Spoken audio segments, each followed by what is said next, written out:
joyful play, purposeful work, rugged outdoor living, our camps and conservation efforts teach timeless skills, and kindle the spirit within. Farm and wilderness. Farm and wilderness. Farm and wilderness. Welcome back, everyone, to the Farm and Wilderness podcast. The trees are brilliantly green in Vermont. I didn't realize how vibrant the world looks right when the leaves pop right after winter. The green is great in the summer, but right here at the beginning, they feel fluorescent, almost like quivering in excitement for the warmth to come back. It's pretty spectacular. My name is W. I'm one of the camp directors here and director of camps at Farm and Wilderness and the host of this limited spring series. If you're already a part of Farm and Wilderness, welcome. If you're new to us, also welcome. We are a community of 7 camps located in Plymouth, Vermont, about 15 minutes south of Killington, Vermont, and serve campers aged 4 to 17 across a wide variety of camps. You can check out our website at farmandwilderness.org. We're on YouTube, we're on TikTok, we're on Instagram, and now this podcast. In my episode about Flying Cloud, I dug a bit deeper in who we are at F&W and our history. So if you want to know more, I encourage you to check out that episode. Today's episode is great. It explores the second oldest camp here at Farm and Wilderness, Firefly Song, formerly known as Indian Brook. This is also the first episode covering a woodward camp, one of the 4 camps that are on the original property. Firefly Song is significantly different than the ones we've talked about so far. Firefly Song, or also known as FS, is our largest camp that usually has around 115 campers and about 60 staff each session.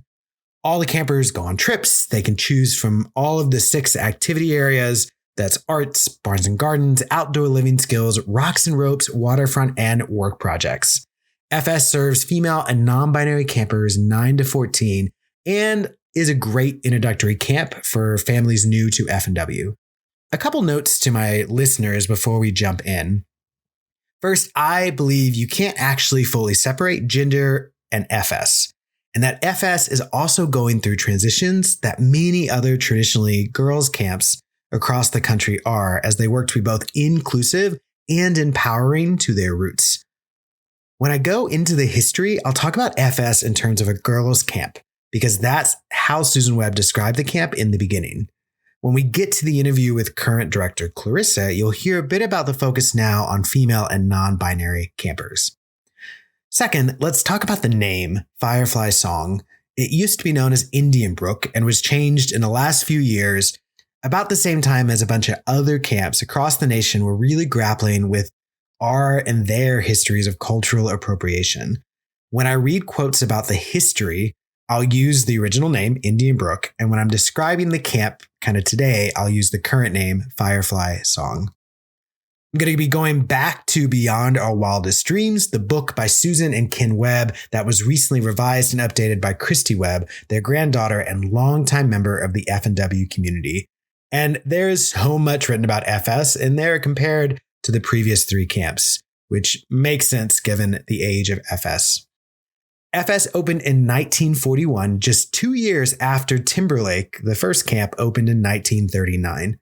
Susan and Ken noticed that the sisters of the campers at Timberlake, which was an all-boys camp at the time, were interested in having that experience. And Susan and Ken needed to decide between having girls at Timberlake or opening up an entirely new camp. Here's a quote from Susan Webb describing that decision. We are often asked why Ken and I, who believed so strongly in progressive education, didn't just add girls to the already established Timberlake. Modern schools, following the philosophy of progressive education, believe boys and girls should be together from nursery school on. We had considered that, but the boys were well settled with activities designed to meet their interests. Also, we had noticed that when girls were in activities with boys, they soon found themselves doing the chores and the dishes. They simply didn't get a chance to learn skills for themselves. As one simple example, when girls began to chop wood, the boys would soon take over. We felt that girls needed to realize that they could be just as expert in the same skills as the boys and could learn to be competent individuals on their own. Independent women were a goal. Also, from ages 7 to 12, we began at age 7 then, boys and girls have a sort of hate you, love you relationship. The girls love the square dances. The younger boys, for the most part, hated dancing and had to be dragged out on the floor.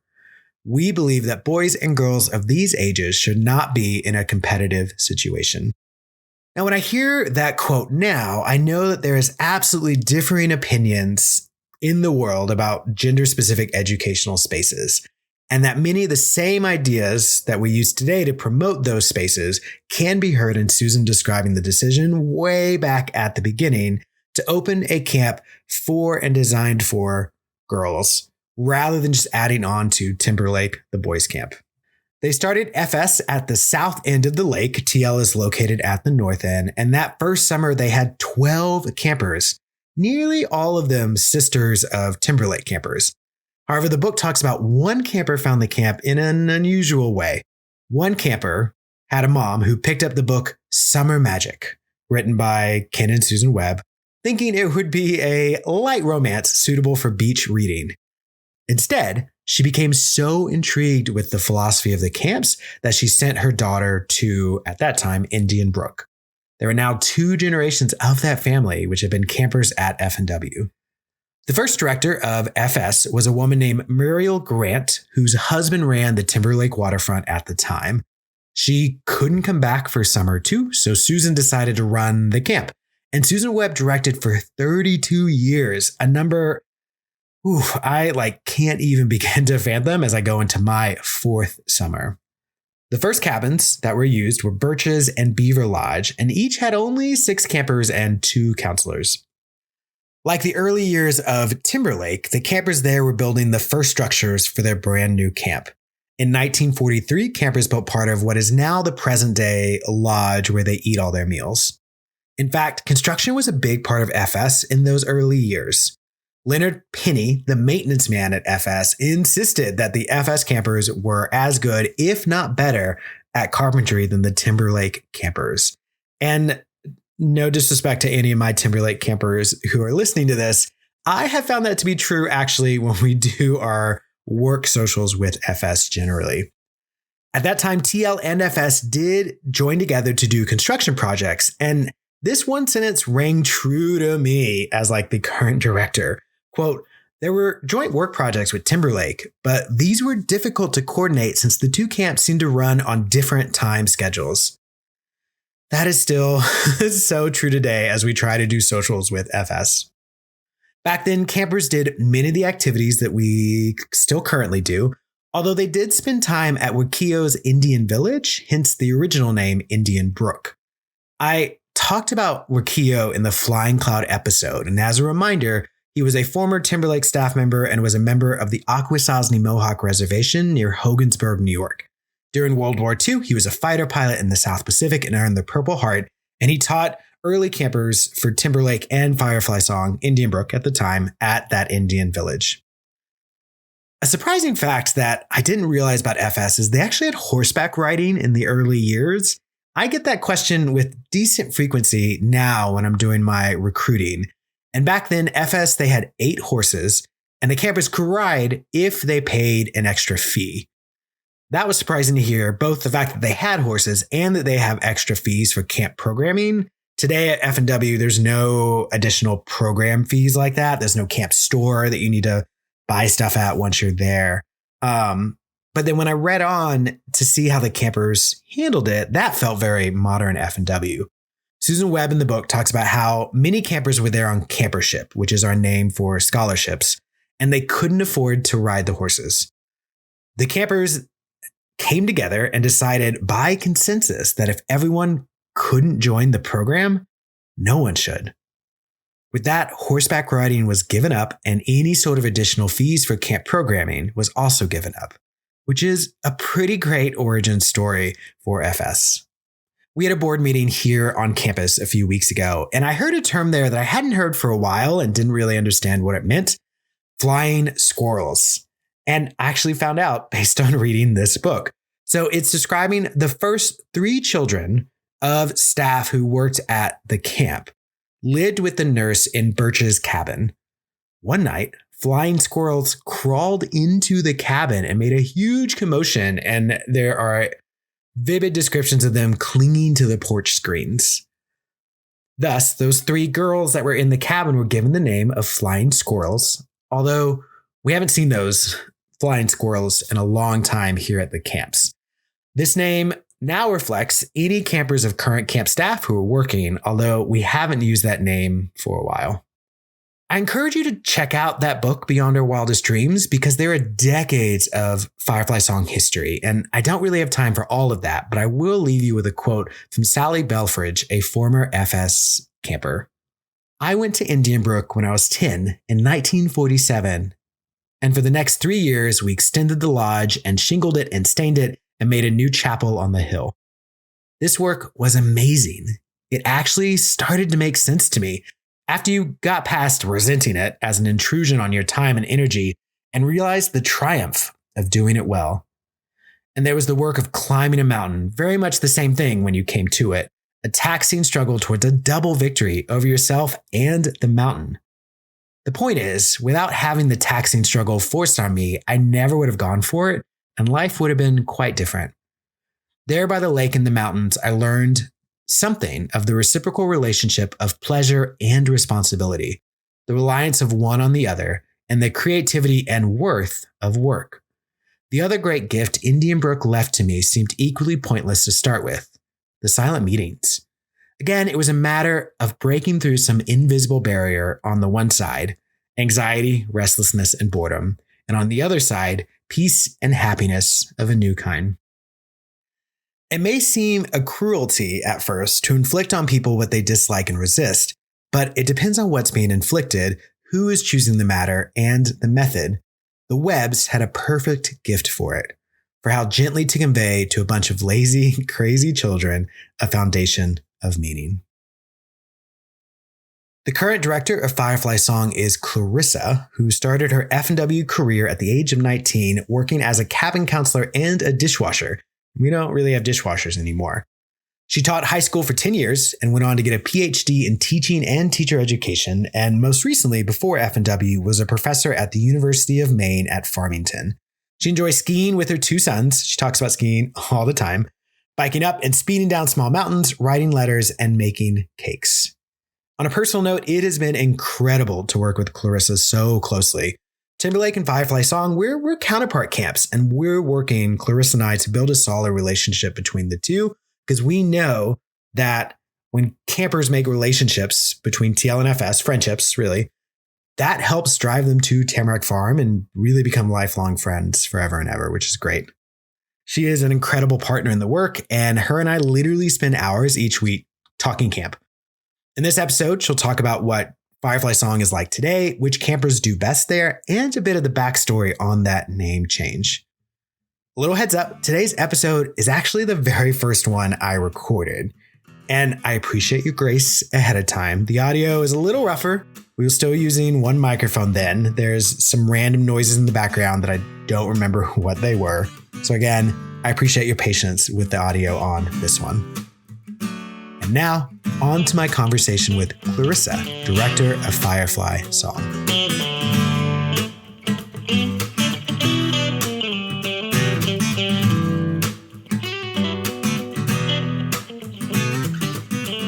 Welcome to the podcast, Clarissa. First off, who are you? I'm really excited to have this conversation because we are counterparts and we chat about things so often, and this is kind of letting people into that. But who are you? How'd you end up at Farm and Wilderness? Well, who am I? I'm your other half. I'm your better half. I'm the director at one of these camps. I'm the director at Firefly Song. How did I end up at Farm and Wilderness?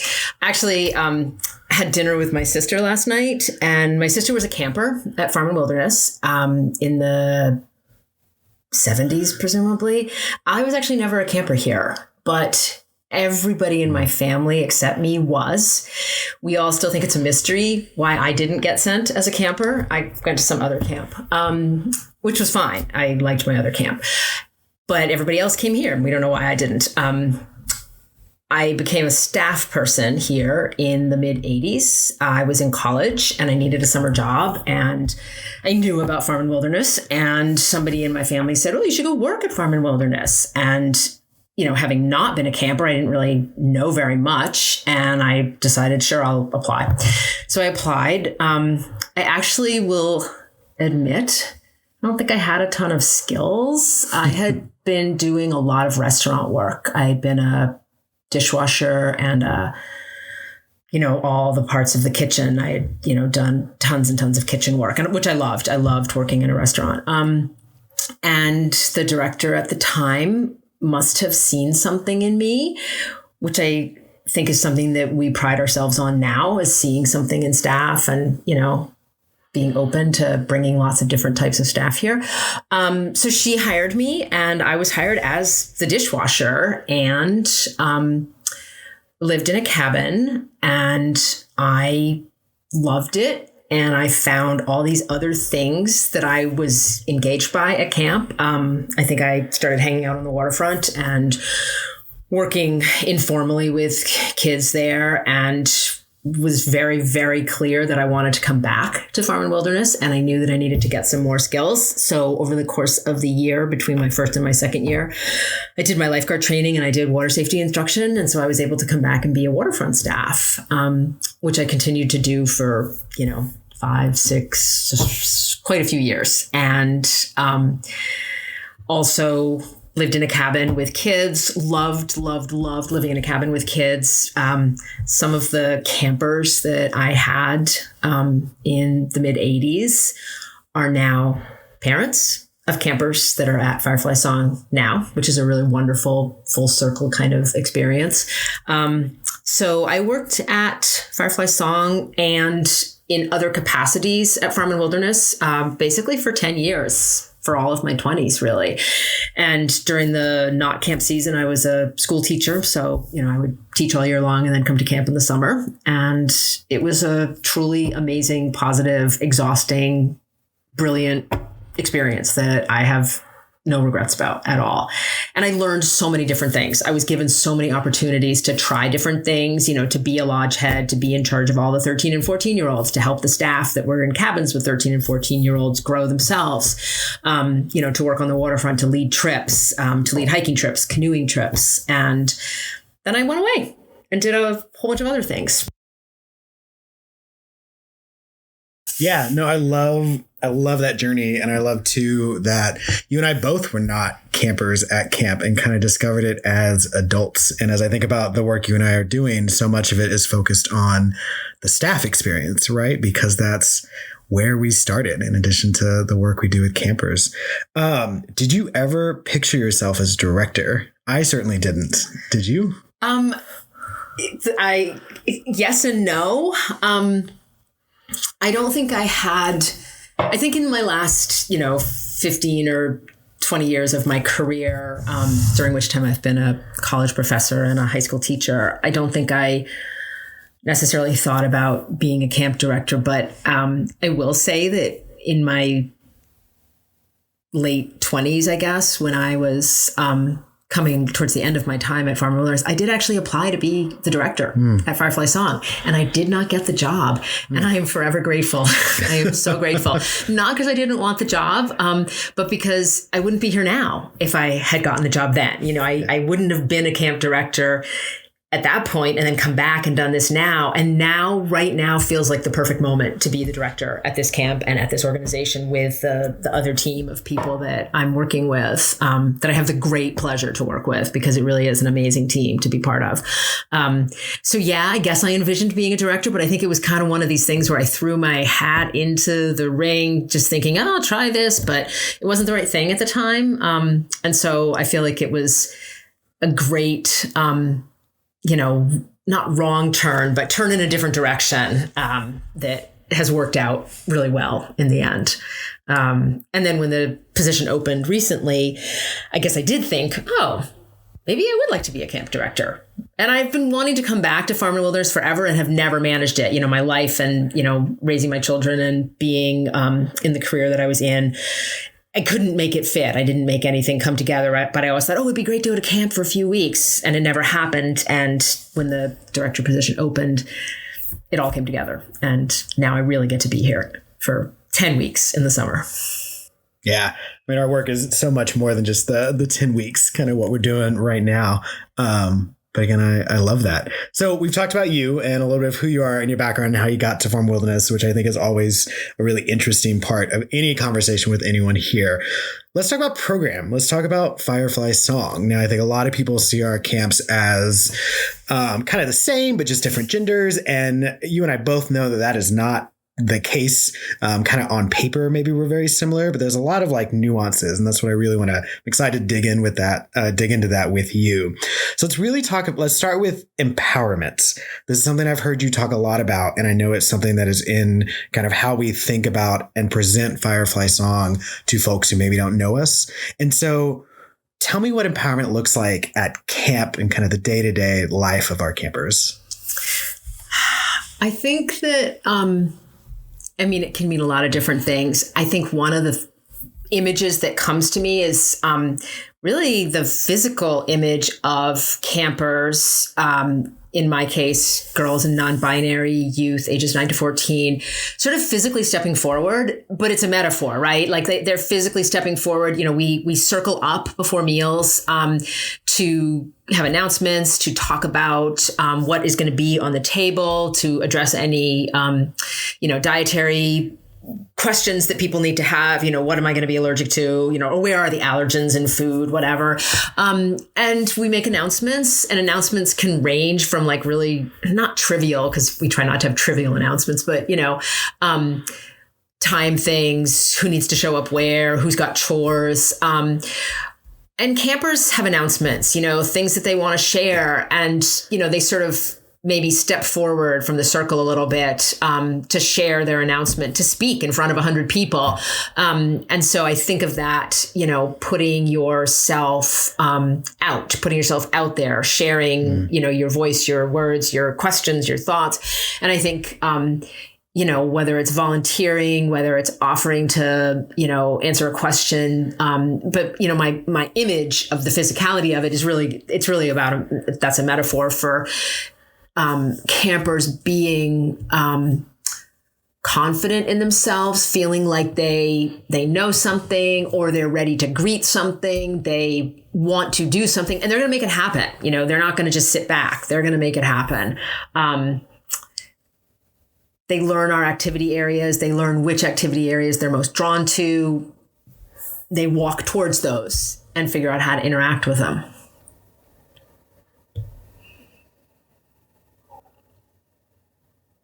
As you think about the work that you are currently doing as you're kind of building out Firefly Song, you're really thinking about your next few years here, how do you see empowerment further fitting into that and the story of Firefly Song?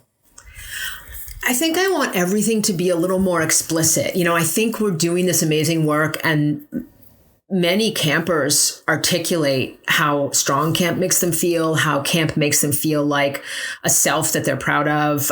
Camp makes them feel like they have skills and can do things. But I think I want us to have a more articulated picture of what our goals are and what we are, what we're trying to give kids. We want them to walk away with certain skills. And those skills are, hard skills, physical skills, as well as, character development, getting to know who you are, getting to understand where you sit in a community, and the link between you and the community, and the back and forth, the interdependence, the way we don't expect you to do something on your own. You will have people to help you, and you can try something on your own. And so I want all campers to feel that they can see what the goals are, what we're striving for, and then how we achieve them. What are the different, activities? What are you drawn to? I think, taking a little bit of a side note, although I think still answering your question, I hope that in our activity areas, which are we have these sort of stock farm and wilderness areas, barns and gardens. We have animals. We grow vegetables and flowers. We have a waterfront where you can swim and, practice boating, learn boating skills. We have creative arts where all sorts of different, craft art making, making things with your hands, envisioning things in your mind and turning them into products and projects, work projects, carpentry and construction. I want us to define and give campers slightly more structured opportunities to dive into those areas and know that there are skills they can develop within each of those areas. Outdoor living skills, the other one I did not mention. Really learn that you can figure out how to build fires, build lots of different fires in different settings, prepare your own food over a fire that you've built. And so think about what each of those areas represents and how you want to move forward in developing your skills and connection to those areas and how those areas matter, why they matter, because they're not just random. These are not just random activity areas that we've, thrown out there. They all help us think about the land around us, our connection to this space, this physical space, this geographical space, this, forested lake water space. And I want campers to feel more in tune with that space and aware of their responsibility to and what they benefit from. We benefit from this space, but we also have an obligation to it. This space in Vermont, but that in the end, you wish to translate to other spaces as well, because that creates our sense of, connection, responsibility to the broader land that we live on and connect with. There's so much there. It's like there's about 10 different directions. Did I do too much? No, I think that was great. But what I think is really interesting is the word choice of empowerment, right? And that so many camps talk about self-esteem or challenging themselves or kind of growth. And this word empowerment is like really unique and really specific. And I think that's something really interesting. And you sort of talked a little bit about, our land and where we're at and who we are. How do you see this concept of empowerment fitting into the broader collection of farm wilderness camps and mission and values and this big thing that is F&W? Right. I mean, I think for me, it's synonymous with confidence and competence, and that you are developing your confidence, you're developing competence in different areas. And those things make you feel empowered. Those character pieces give you a sense of empowerment. I think, unfortunately, we still live in a society where female and non-binary people, statistically speaking, have less power. Mm-hmm.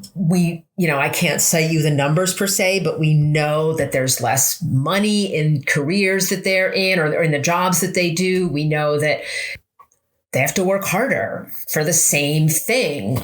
And so what we can do at camp is try to keep pushing our campers and our staff to feel more empowered, which is something they then take out into this world we live in, where hopefully that sense of empowerment pushes them forward into important work that is, making us have access to or, create a better world, not just have access to, but create a better world. Yeah, I think the exciting part about this work with you is that, Timberlake and Firefly Song are not mirror copies. In my brain, we're very much puzzle pieces that are fitting together in the way that empowerment is not something I'm going to talk to my campers about for all the reasons you just kind of mentioned why it was so important there. And that for my boys and non-binary campers, they tend to be pretty empowered kind of wherever they're at. And so I like this work that we're doing together to say, hey, as a group of camps, while we're all in the pursuit of challenging campers and having them live simply in kind of this rugged outdoors that we are, we're both approaching it in different ways. I think that's some of the power of our camps together. I do at some point want to have you back on to have that big gender conversation. So I think it's a really good one, but not necessarily for this conversation because we need another couple hours for that. The evolution of farm wilderness and gender and all that is a big one. And so listeners, we will come back to that at some point, but I want to talk about program more specifically, what the kids are doing. And, folks who are listening, you heard me at the top really describe the program. And I talked about what the activities areas are. And there's something about the size of your camp and my camp that really allows us to offer a ton of choice, right? And that agency and empowerment comes from campers deciding what they want to do, right, at a given time. You've seen a lot of different activities at Firefly Song. I'm sure you've seen some really great ones. I'm sure you've seen some ones that were less great because that happens. And thinking either about like specific activities or just general things, what are some of the best ones that you've seen at Firefly Song? I think for me, this summer was probably in some ways the summer of Barns and Gardens, and realizing how fun the Barns and Gardens space is for campers. I think I don't remember. I'm not myself a big farmer or gardener. I don't do super successful work with a garden. I have actually kept some chickens alive, and they're laying eggs, which right now is a real gift. But I'm not a big farming gardening person. And I think what I remember from camp in the 80s isn't very much about the Barns and Gardens. And when I came to camp this summer and started connecting with our farmer, the head farmer of our, Farm and Wilderness Wide Farm Program, who's an amazing expert with a lot of great ideas, I really was blown away by all the different cool things that we can do in our Barns and Gardens program. And then really more importantly, I was blown away by how much fun campers have with the animals and how much they love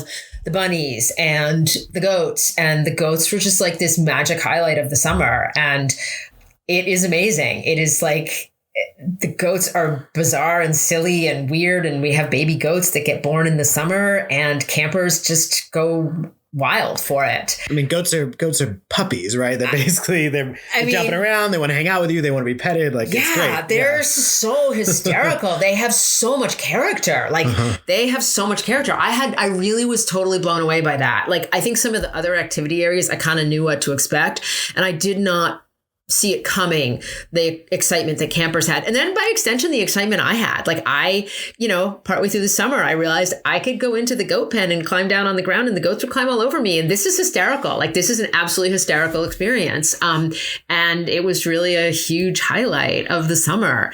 I think that doing programming around animals and, gardens and where we get our food and, what role animals play, what role gardening and production of produce plays is really a valuable learning experience for campers. I think selfishly or personally also the waterfront, where I worked for many years. And I am somebody who loves to swim. And I think we're running a really pretty solidly wonderful waterfront program with great staff who are teaching campers to swim. We really take swimming lessons very seriously and get campers in the water. I got in the water teaching. I can teach swim lessons, and campers were like, "You can teach swim lessons?" And I was like, "I can teach swim lessons. You're going to get in the water?" I'm like, "I'm going to get in the water." And though, I was not teaching swimming lessons every day, let's be clear, but I pinch hit a few times, and it was really fun. And for me, to kind of go back to this notion of empowerment, I would say one of the places that I feel the most empowered is when I am doing distance swimming. When I get in the water and I swim from the waterfront at Firefly Song to Bear Pit, which is maybe a half-mile swim with boats and lifeguards and all the safety accoutrements. My body loves that, and I walk away from that feeling really powerful. I want campers to have that feeling too. I want, for me, it's really physical. It's not so much, it's physical that then translates to something psychological. Like, my body does this work of swimming, and then my head feels really psyched and powerful. And I want campers to have that. Like, I know how that feels for me, and I want kids to walk away with that as well. And I think many of them do when we do our distance swims. As the summer goes on, we work up to longer and longer swims for campers, and they get pretty excited about it. And I think they get to have that experience too. It's impressive that for folks who aren't aware of our lake, that is practically across the lake, that thing that you were doing and that we were having campers do. So you talked about a little bit of the farm and farm wilderness, which I think is great. Your unique self-care approach is goats climbing on you. I respect that. I think it's great. Again, going back to the activities of Firefly Song, you sort of already answered this, but I'd love to dig a little bit more. What does FS do really well? I think I was going to say we make, but I think we help campers feel pretty excited about, wielding tools, building things, whether those things are artsy things or whether those things are construction things, working with knives and axes and ropes and, clearing trails, filling in potholes. Pothole filling in was a really popular activity this summer. Who knew? Again, these are the surprises, right? You don't know what's going to be successful. You don't know what campers are going to eat up. And they ate up pothole filling in, which basically involved going and hauling gravel and then dumping gravel into potholes. So kind of physical work, like pretty, significant physical work. What do we do well? We do singing well, but I think other camps do singing well as well. But I think what's a measure of doing something well? Joy.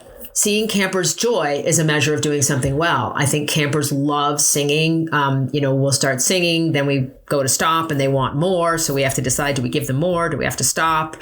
There's a balance there. But I think that the joy that we see them having is a measure that we're doing something well. So singing would be one of them. I think putting campers in boats, having them boat around the lake, we do that well. Building things, we do chores well. Who knew that putting people to work in a kitchen, scrubbing pots? We no longer have a dedicated dishwasher. The campers do the dishwashing with supervision from staff. So that position that I started out with does not exist for campers anymore, for staff anymore. And I think, we do chores well, and campers embrace that and they're really proud of it. You are touching so much of like what's right in our mission, right? This idea of joyful play combined with purposeful work, right? I also have really visceral memories of campers filling in potholes and of like kids trying to like carry the bucket down the road and like the different ways kids figure out how to carry buckets. Maybe they get a friend or not. At Timberlake, our campers often try to do it themselves, which tracks considering my population kind of age. And so I think that's really great. So Firefly Song has all these great programs, and you've talked a little bit about what makes Firefly Song unique. Let's talk about campers for a second. And when you think about what type of camper does really well at Firefly Song, who is that camper? Well, of course, I want to say all kids can do really well at Firefly Song, but I've got to answer that more specifically, obviously. I think we care a lot about community. We care a lot about inclusion. We care a lot about each other. So I think I would like to think that one aspect of a camper, who does well at camp is somebody who, does care about their fellow kid, their fellow person, who has some compassion, who has some interest in knowing other people, in seeing other people succeed. Our campers cheer each other on. To go back to our distance swims, we had the swimmers and then we had the floaters along, we had the safety crews who were there, to be the safety people. And then so many campers went out in boats to cheer their cabin mates on. And so it was really a giant community event. It wasn't just the swimmers. It was a lot of other people, like a big old entourage. So I think, campers who are interested in working with other kids to cheer each other on. I think that, I don't want to say that campers who will do well at Firefly Song are campers who like the outdoors, because I want campers who don't necessarily like the outdoors to come and see that the outdoors is an amazing place and that we're going to help you connect with the outdoors. I think that many of our campers come from more urban environments. And so coming to Vermont, where it looks really different and it sounds really different and it's dark, and you can see the stars, and it's different than your urban packed neighborhood, is good for everybody, to have that change of scenery, to see what the world looks like someplace else. So if you're scared of the outdoors, then come to camp and we'll help you be less scared of it. If you love the outdoors, come to camp and we'll give you more opportunities to be in it. But we are in the outdoors, and I think that's one of our gifts that, we can offer campers. When I get asked this question on like the recruitment trail, I often talk a bit about our low competition at camp, right? For campers who are looking for that competitive space, we might not be as a good fit, and that we focus a lot more on like collaboration and community. And I'm assuming that's the same for you there. Yeah, it is. Certainly. I mean, given our sort of Quaker adjacent values and the emphasis that we place on simplicity and equity and community, yes, we are not a highly competitive space. I think I would push back when you said, campers that want to be in a competitive space might not do so well here. But I guess I would say, I think it's really important that they have a window into what it feels like to not be in a competitive space. My own children have done a lot of pretty conventional sports. I have a 22-year-old and a 17-year-old, and they've done sports. But as a parent, I want for them to be in spaces where sports are not the be all and the end all, and where a measure of your success it's stripped away from, oh, you're a good athlete. If I have a child who's number one at, tennis or, an excellent racer of some sort, and that gives them some credibility, because that's the unfortunate truth of the society we live in. And that, those are markers that give kids power at some level.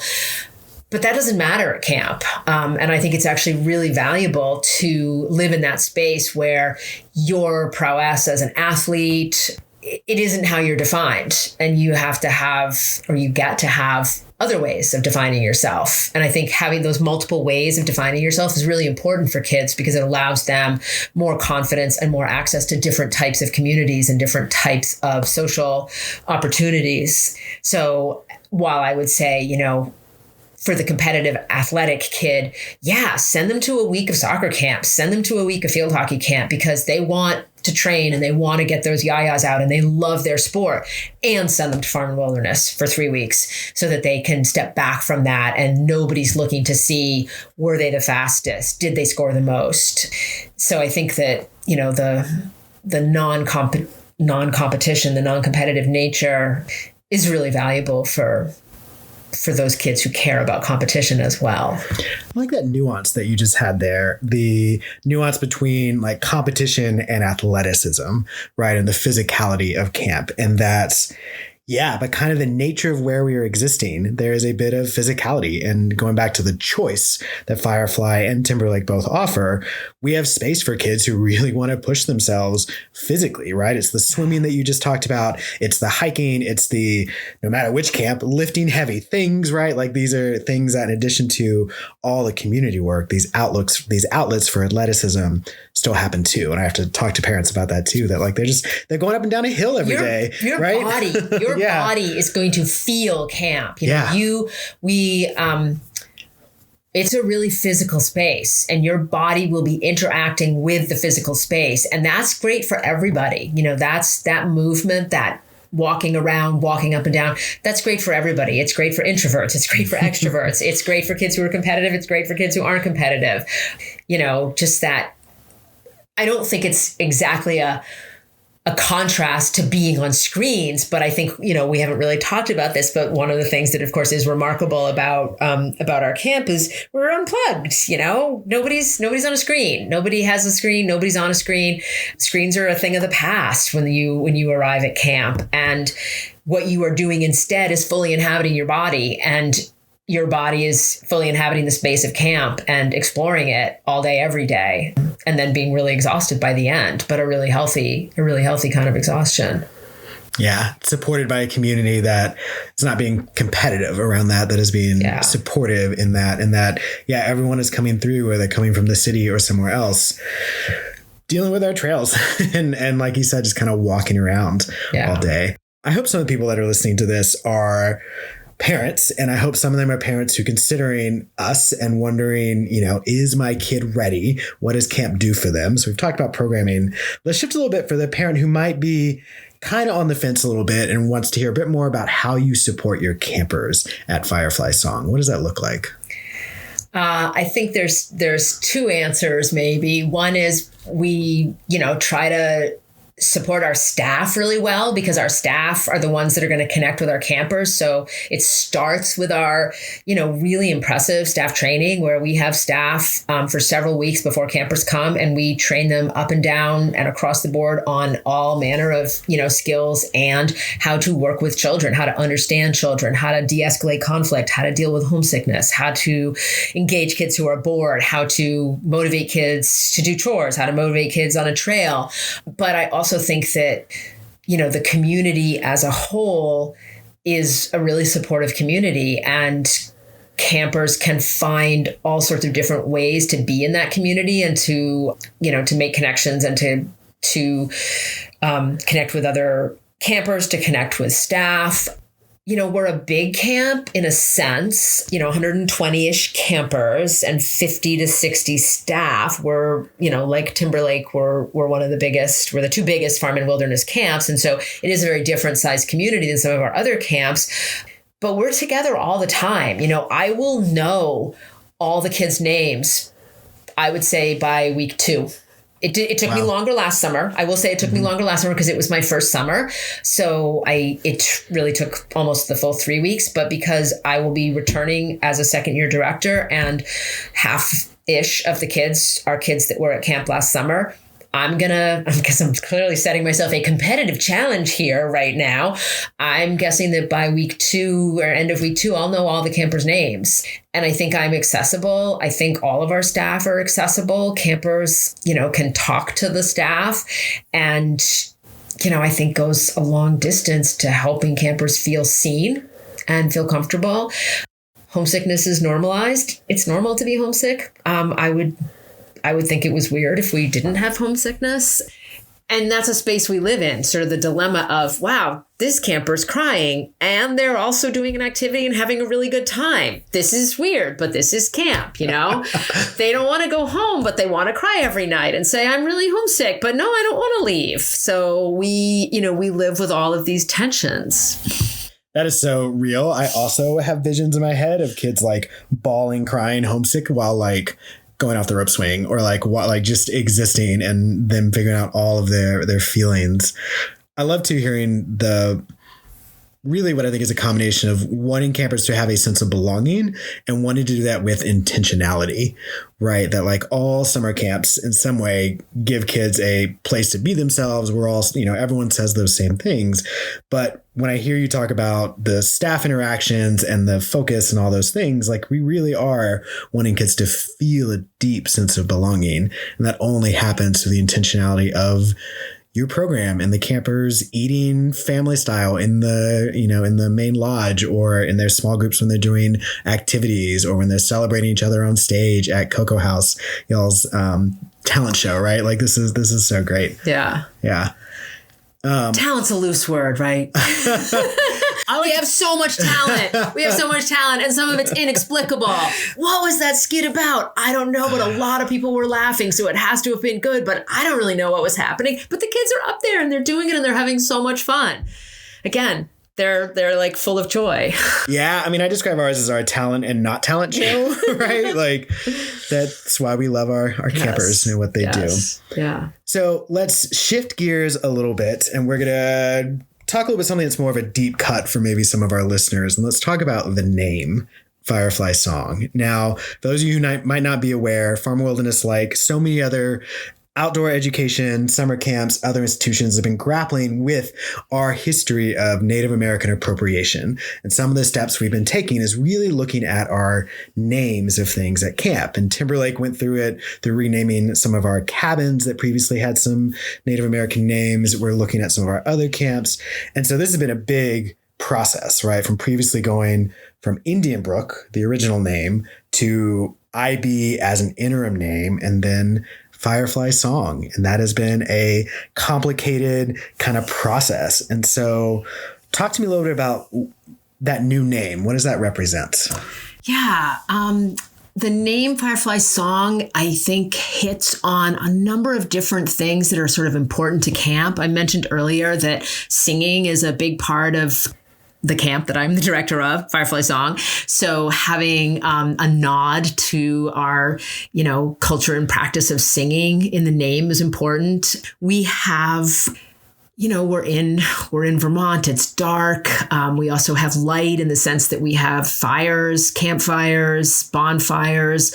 We think about the light within each person. And so a name that kind of acknowledges the role that light plays in our, philosophical community fabric is another piece of the Firefly Song name choice.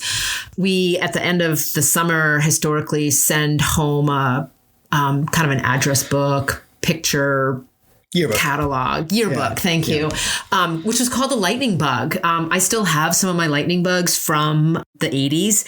I brought them to camp with me this summer. They were amazing fodder for campers. Campers loved looking at them and finding their parents and seeing what cabins their parents were in. And so the Firefly Song name is also a connection to the Lightning Bug publication yearbook. So it's really kind of trying to hit on a number of different thematic elements of our history and our present and our commitment. We have a really strong alumni network and community. People who went to Firefly Song feel really strongly about their time there, their relationships that they made. Fiercely loyal, and many who come back in one way or another, either through sending their children or through coming and volunteering. We just have this amazing just amazing community of folks with really strong connections. And of course, when you create change, it bumps up against people's deep inner feelings and it can create dissonance, I guess. And at the same time, people are willing to see the value in change and embrace it.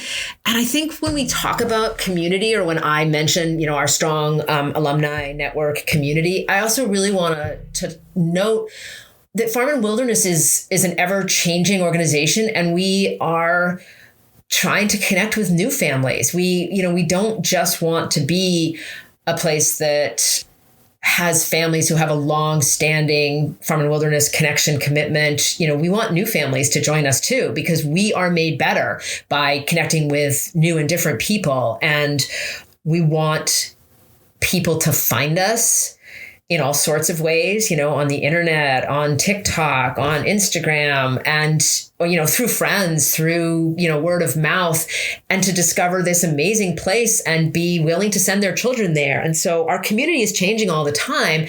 So for folks who are new to us, the name change, it doesn't mean anything because they don't have the history. And so I think as we're always building and shifting our community, it's interesting to think about, whether it's a tension or just kind of a difference of, for new people, Firefly Song is going to be new. It's just going to be what it is. They don't have any, memory of something different. This is the camp they're meeting. They're meeting Firefly Song. They're meeting me as the director of Firefly Song for the first time, and that's all they know.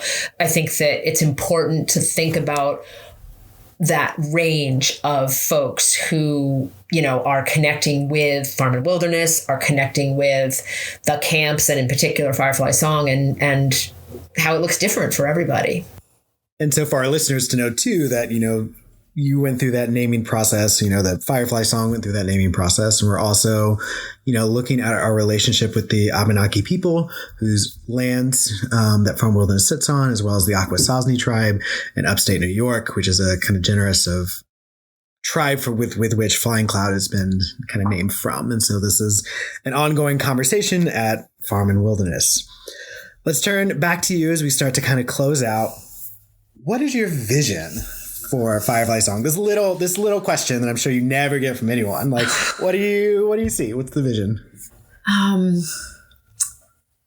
Well, let me preface by saying that any vision I articulate has been generously helped by the collaborative work that I think we're all doing as an organization. So the work that the directors are doing together, the work that we're doing with various people to help us, think about what are we doing as an organization. And so there's none of this is just me. And I really want to share that, because in a sense, I think that's also like a metaphor for what camp is. Camp is a place where we are interdependent, we are collaborative.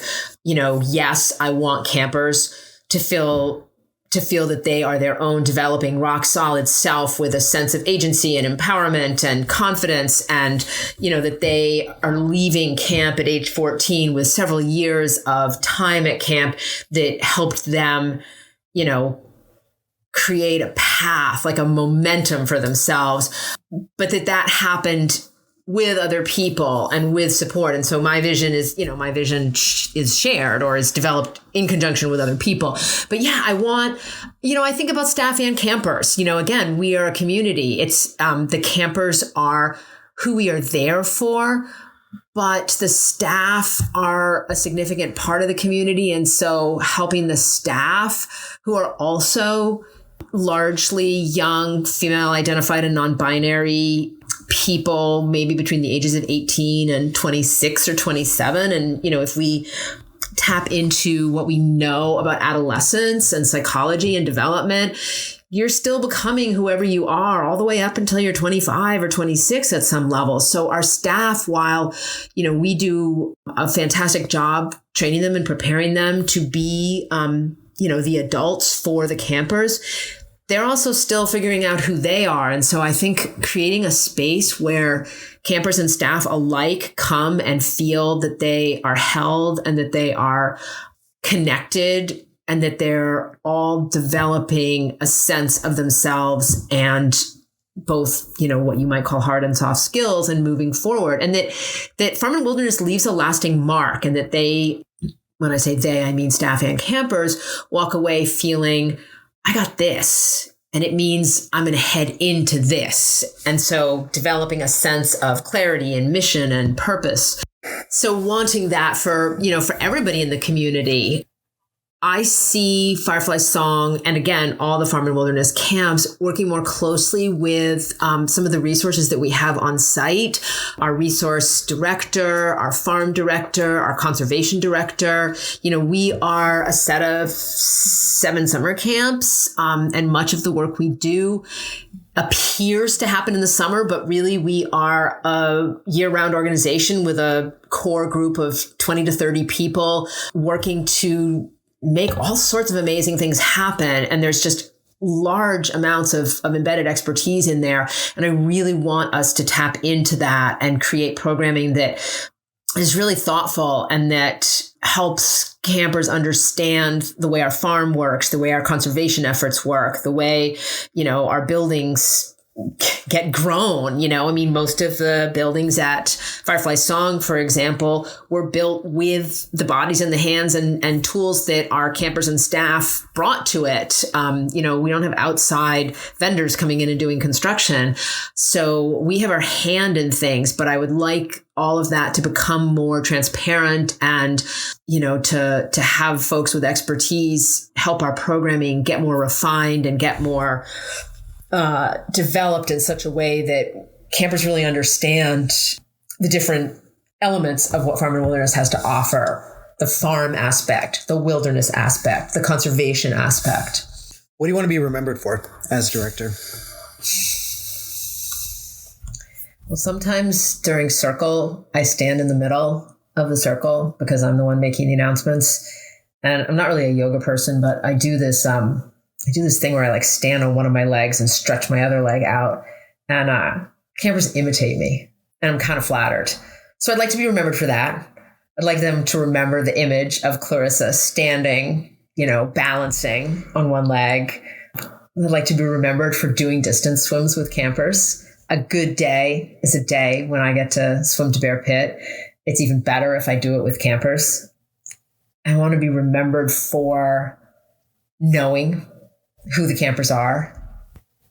I want to be remembered for showing up and being present with them every day throughout the summer.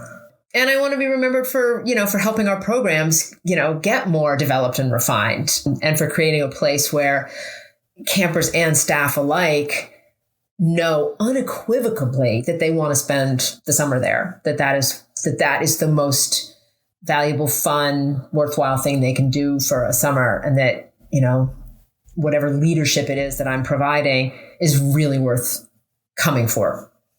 I think that's a really great place to end our conversation. We're not sure if this series is going to survive past the spring. It's up to you listeners to decide if it's something we want to do, but hopefully you and I can have another convo in the fall about some of these things. You've talked about so many different things today. So thanks for coming on. Thank you so much for having me. This was really fun to talk about all this stuff. That was my conversation with Clarissa, the incredible director of Firefly Song. If you'd like to register, apply for a job at, or just learn more, check out farmandwilderness.org. We're on YouTube where you'll find staff talking about the experience and many more videos. You'll also find us on Instagram and on TikTok where we're featuring staff testimonials.